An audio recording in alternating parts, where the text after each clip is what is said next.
తాకట్లో ఉన్న మీ బంగారాన్ని విడిపించి ఆ రోజు ఆన్లైన్ రేటుకి కొంటాం. Sharma gold company. నమస్కారం, వెల్కమ్ టు సుమన్ టీవీ. నేను గీతాంజలి. శ్రీమాత్రే నమః. ప్రస్తుతం మనతో పాటు వేణుశ్యామ అమ్మ ఉన్నారు.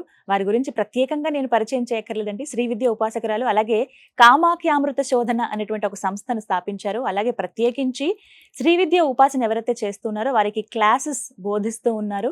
అలాగే అన్ని అమ్మకు సంబంధించినవి సకలం మనం అమ్మ దగ్గరే నేర్చుకోవచ్చు అనమాట. తెలుసుకుందాం, వారిని అడిగి మరిన్ని విశేషాలు మాట్లాడదాం. అమ్మ నమస్కారం. శ్రీమాత్రే నమః. ఎలా ఉన్నారమ్మా? చాలా సంతోషం మిమ్మల్ని కలవడం. అమ్మవారితో మాట్లాడే అవకాశం చాలా తక్కువగా దొరుకుతుంది. ఇలా మీతో మాట్లాడే డైరెక్ట్ అమ్మతో మాట్లాడినట్టే. ఖచ్చితంగా పూజ చేసే విధానం, అసలు శ్రీచక్రానికి పూజ చేసే విధానం అంటూ ఒకటి ఉంటుందా? ఇప్పుడు మీరు అన్నట్టు ఈ 4 ఏదో ఒక మార్గం గుండా వెళ్ళాలి, అంటే ఏదో ఒక ఆచారాన్ని పాటిస్తూ వెళ్ళాలి. వీటికి ఖచ్చితంగా నియమాలు ఉంటాయా? ఆ ఆచార వ్యవహారాలకి సంబంధించి నియమాలు ఉంటాయి. అది ఎలా అంటే వాళ్ళ గురువుని బట్టి, వాళ్ళ గురువు వాళ్ళకి ఏం చెప్పారు. ఎందుకంటే నా గురువు అధికం, గురువు కంటే గొప్ప శాస్త్రం ఏమీ లేదు. కాబట్టి వాళ్ళ ఆచారంలో వాళ్ళ గురువు వాళ్ళకి ఏది బోధించారో ఆ ప్రకారం. ఇక్కడ ఏమవుతుంది అంటే చాలా మంది ఇది చెప్పింది అది చెప్పింది కలుపుకుంటూ ఉంటారనమాట. కానీ 4 ఆచారాల్లో మీరు ఏ ఆచారం గురువు ద్వారా వెళ్ళారో వాళ్ళ ద్వారా వెళితేనే ఫైనల్. ఎందుకు అని అంటే ఇలా మారిపోవడం వల్ల ఏమవుదు, అన్ని అమ్మని చేరడానికే ఫైనల్ గా. అయితే మొదలు పెట్టినప్పుడు మీకు అదే అనిపిస్తుంది, చివరిలోనూ అదే అనిపిస్తుంది.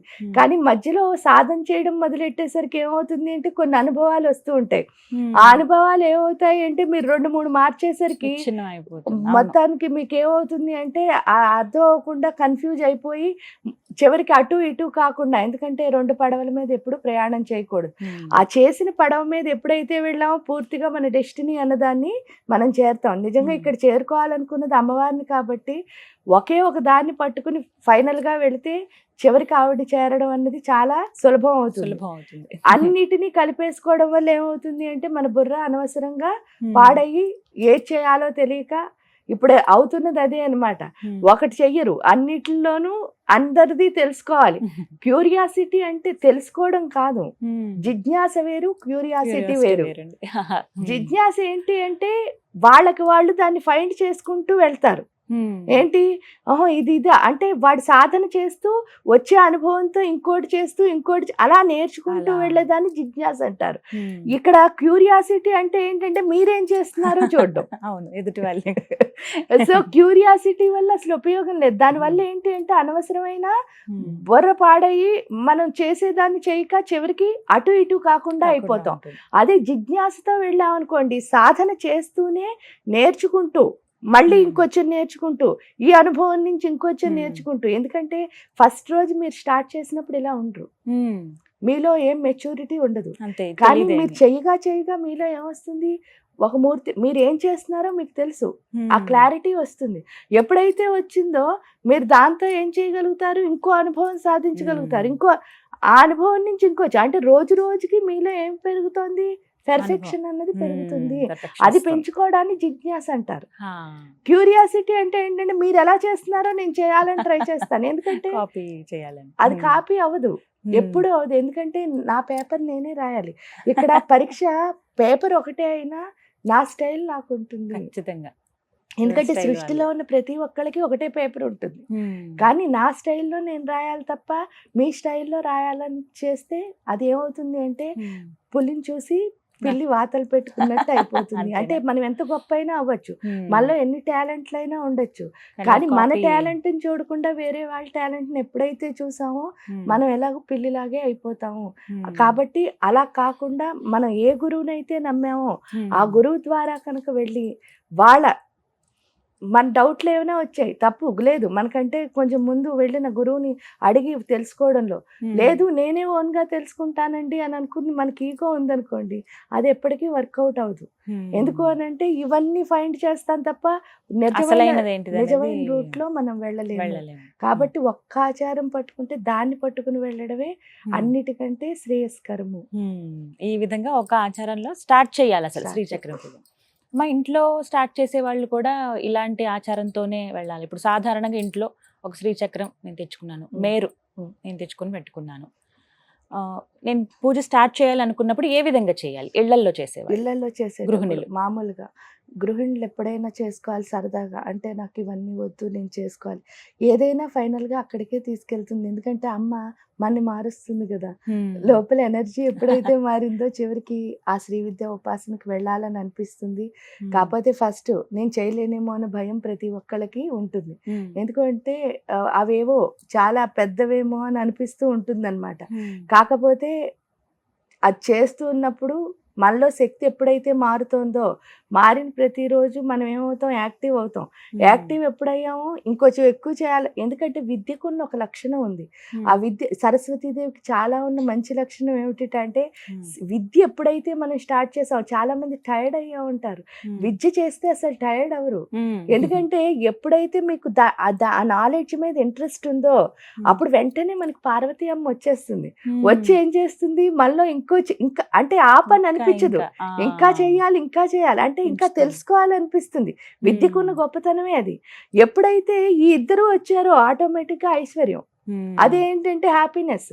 అన్నిటికంటే గొప్ప ఐశ్వర్యం ఏంటంటే తృప్తి. ఖచ్చితంగా అదే కదమ్మా. ఎందుకంటే మీ దగ్గర ఎన్ని డబ్బులున్నా ఎంత ఏమున్నా హ్యాపీనెస్ ఇవ్వదు మీ తృప్తి లేకపోతే. అంటే దాన్ని ఎంజాయ్ చేయాలి కదా, మీ దగ్గర ఉన్నదాన్ని ఎంజాయ్ చేయాలంటే మీరు ఏం చేయాలి, తృప్తి ఉండాలి. సో ఆ తృప్తి అన్నది లక్ష్మి వల్ల వస్తుంది. అంటే సరస్వతి ఒక్క ఆవిడ ఉంటే చాలు, పార్వతీ లక్ష్మి వెనకాల వస్తారు. అప్పుడు మనకి టైర్డ్నెస్ ఉండదు. 24 hours పనిచేసినా 25th hours లేదనిపిస్తుంది అనమాట. కానీ అదే కనుక మనకి ఇష్టం లేదనుకోండి ఆ పని, అంటే పిల్లలు చూడండి, నా తలనొప్పి వస్తుంది ఎప్పుడు చదవాలా అంటారు, అంటే వాళ్ళకి చదువు అంటే ఇష్టం లేదని అర్థం.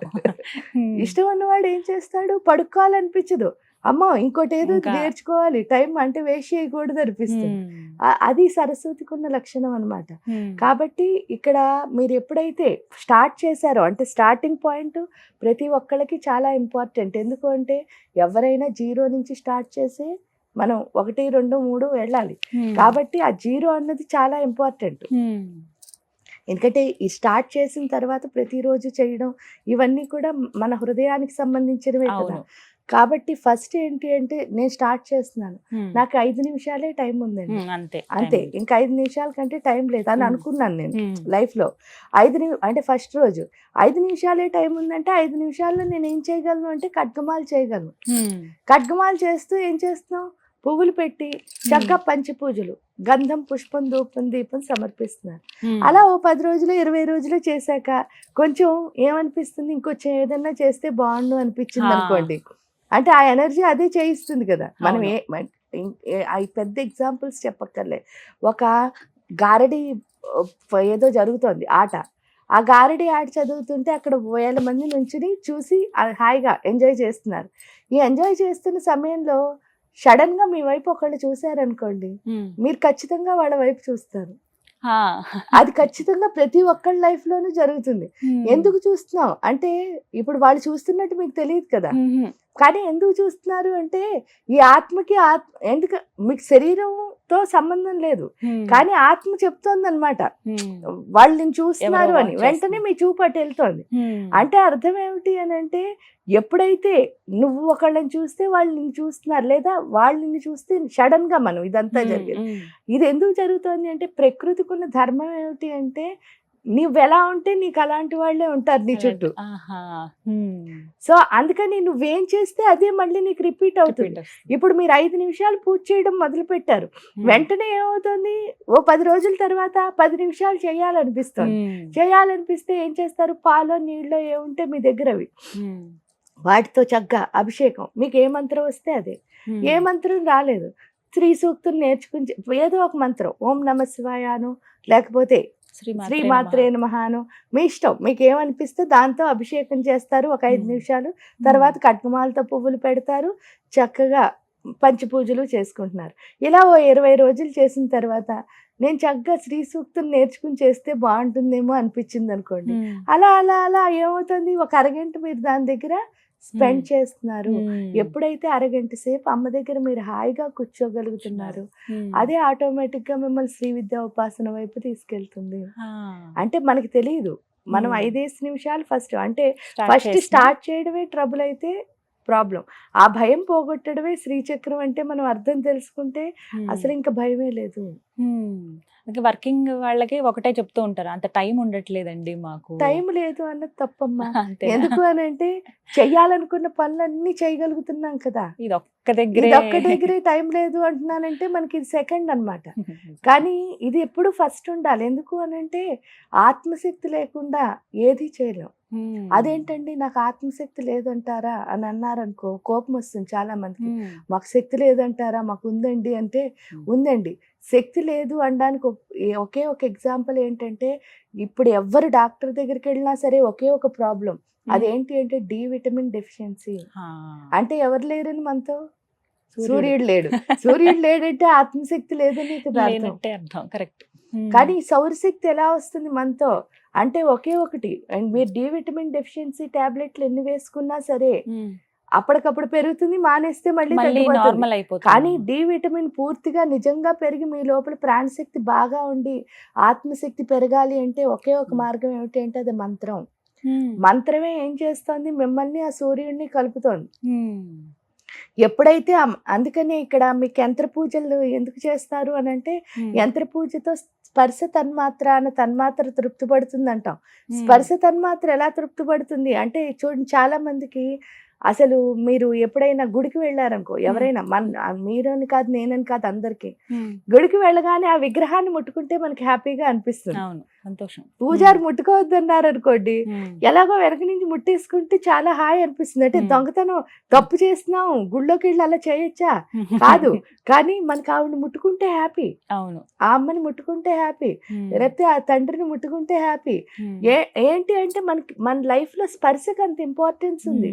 ఎందుకు ఫస్ట్ టైము మీ కళ్ళు ముక్కు చెవులు ఏవి పనిచేయనప్పుడు భూమి మీద పుట్టగానే తల్లిని గుర్తుపట్టింది ఆ స్పర్శతో, కాబట్టే మనకు ఆ స్పర్శ అంత ఇంపార్టెంట్.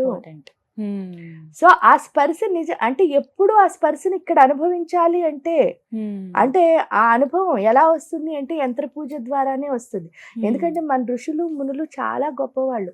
వాళ్ళు ఎంతో సాధన చేసి మనకి చాలా ఈజీగా ఇచ్చేశారు. మనం ఏం చెయ్యొద్దు. అసలు వాళ్ళు ఏం చేశారు, ఇదిదా అని ప్రశ్నించకుండా చక్కగా ఏ విశ్లేషణ చేయకుండా కనుక దానికి అలా మనం చేసేస్తే మనలో మార్పు వచ్చేస్తుంది అంతే. అది రావాలని యంత్ర పూజ చేయగా ప్రతి యంత్రం, ఈ యంత్రం ఆ యంత్రం అని కాదు, ఏ యంత్రం అయినా తీసుకోండి, ప్రతి యంత్రంలోనూ సూర్యుడి యొక్క శక్తి ఉంటుంది.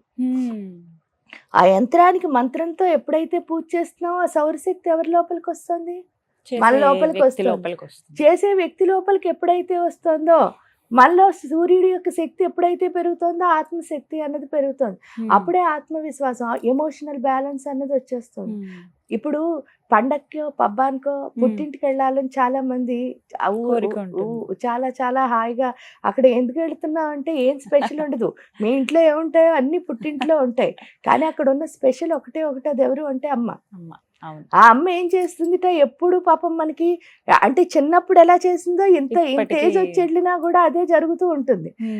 ఆ తల్లి స్పర్శని ఎప్పుడు అంటే సంవత్సరానికో 6 నెలలకో సారి అనుభవించడానికి మనం వెళుతున్నప్పుడు ప్రతి క్షణం ఇక్కడ అనుభవించే అవకాశం ఉంటే దాన్ని ఏం చేయాలో వదలకూడదు కదా. అందుకని చెప్పేసి యంత్రానికి పూజ చేయాలి. యంత్రానికి ఎంత అంటే పెట్టుకోవచ్చా పెట్టుకోకూడదా కాదు, ఆ యంత్రానికి పూజ చేస్తే ప్రతి క్షణం ఆ అమ్మని గుండెల్లో అనుభవించగలుగుతాం. అదే స్పర్శ తన్మాత్ర అంటే. ఎందుకంటే ఎంత ప్రాణశక్తి పెరుగుతుందో అంత బాగా తల్లి లోపల చూడగలుగుతాం.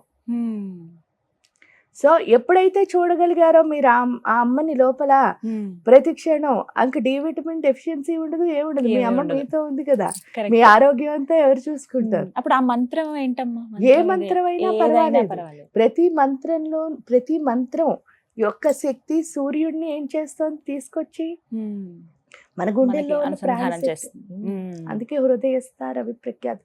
ఇప్పుడు మీరు మామూలుగా ఇంట్లో దీపం పెట్టారనుకోండి, మీరు ఇక్కడికి వచ్చేసారు, నిండా పోసి పెట్టారు, ఇంటికి వెళ్ళిన తర్వాత మళ్ళీ తగ్గింది అంటే మీరు ఏం చేస్తున్నారు, మరి కొద్దిగా నూనె వేస్తున్నారు. ఎందుకంటే రోజంతా వెలిగితే మీకు ఇష్టం అంతే. అలాంటప్పుడు మీ లోపల ఉన్న ప్రాణశక్తి వెలగడం ఇంపార్టెంటా కదా? ఖచ్చితంగా ఇంపార్టెంట్. అంటే మంత్రం చదవడం ద్వారా ఏమవుతుంది, దానికి మీరు చౌరు ఎలా ఇంట్లో నూనెకి పోస్తున్నారో ఇక్కడ చౌరు ఏమి లేదు, సూర్యుడి యొక్క శక్తిని పోస్తూ ఉండాలన్నమాట. ఇప్పుడు ప్రాబ్లం ఏంటి, మనం సూర్యుడిలోకి వెళ్ళట్లేదు కాబట్టి. మీరు ఒక్కసారి ఆలోచిస్తే, ఎప్పుడైనా ఇంట్లో ఒక వస్తువు పాడైపోయింది అనుకోండి, ఏం చేస్తున్నాం? ఎండలో పెడతాం. ఎండలో పెట్టగానే ఆ పురుగులన్నీ ఏమవుతున్నాయి? పోతున్నాయి. మళ్ళీ ఫ్రెష్ వస్తువు వస్తుంది. అంటే ఈ శరీరం కూడా అలా బ్యాక్టీరియాలన్నీ పట్టేసినప్పుడు మనం ఎక్కడి నుంచోవాలి? ఎండలో నుంచోవాలి. ఆ ఎండలో నుంచోవడం ప్రతిసారి సాధ్యం కాదు కాబట్టి ఈ మంత్ర జపం ఎంత చేస్తామో అంత ఆ యొక్క బ్యాక్టీరియా అన్నది బయటకు పోతుంది. మీరు చూడండి, మనలో షైన్ రావాలి. అప్పుడు ఏం చేస్తున్నారు? నిప్పుల్లో వేసి కాల్చి బంగారాన్ని కొట్టి సుత్తితో అప్పుడు ఆర్నమెంట్ కింద చేస్తే పెట్టుకుంటున్నాం కదా. అంటే మనలో జ్ఞానం రాలి అంటే ఎక్కడ కూర్చోవాలి మనం? అగ్నిలో, అంటే హోమం దగ్గర కూర్చోవాలన్నమాట. ఇక్కడ ఇవే అంటే వాళ్ళు మనం వస్తువులకు చేసింది మనకి చేసుకోవాలి. నిజం చెప్తే ఎప్పుడు చేసుకుంటాం అప్పుడు మనం నిజంగా ఏమవుతాం అంటే 100% బాగుపడతాము. అందుకే దానికి భాగవతం అని పేరు పెట్టారు వాళ్ళు. మీరు ఎన్నిసార్లు భాగవతం భాగవతం అంటున్నారో దానికి లాస్ట్ చూడండి, స్పీడ్ గా అండం మొదలు పెడితే బాగవుతాం బాగవుతాం బాగవుతాం అని వస్తుంది. అంటే భాగవతం అన్న పేరులో ఏమొస్తుంది? నేను బాగవ్వాలి. ఎందుకు అలా చెప్పారు అని అంటే ప్రతి అక్షరం మనకి చిన్నప్పుడు కూడా చెప్తారు, ఇంట్లో ఏదైనా వస్తువు అయిపోతే అయిపోయిందని చెప్పకు, నిండుకుంది అని చెప్పు. నిండుకుంది అని లేదు పారేస్తాను, వేస్ట్ అలా అనకూడదు. ఎందుకు అనకూడదు అంటే ఈ సృష్టిలో అసలు వేస్ట్ ఏదీ లేదు. అన్ని ఏదో ఒక టైంలో మనకు ఉపయోగపడతాయి. అవును. కాబట్టి ప్రతిదీ రెస్పెక్టబుల్లే. డిస్రెస్పెక్టబుల్ అన్నది ఇక్కడ అసలు లేదు. అగౌరవించదగిన ఏదీ లేదు.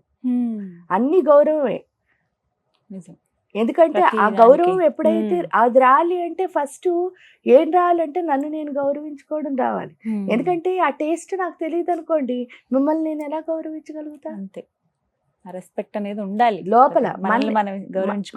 మనం గౌరవించుకుంటేనే వాళ్ళని అందుకే ఐ లవ్ యూ అని చెప్తారు చాలా మంది.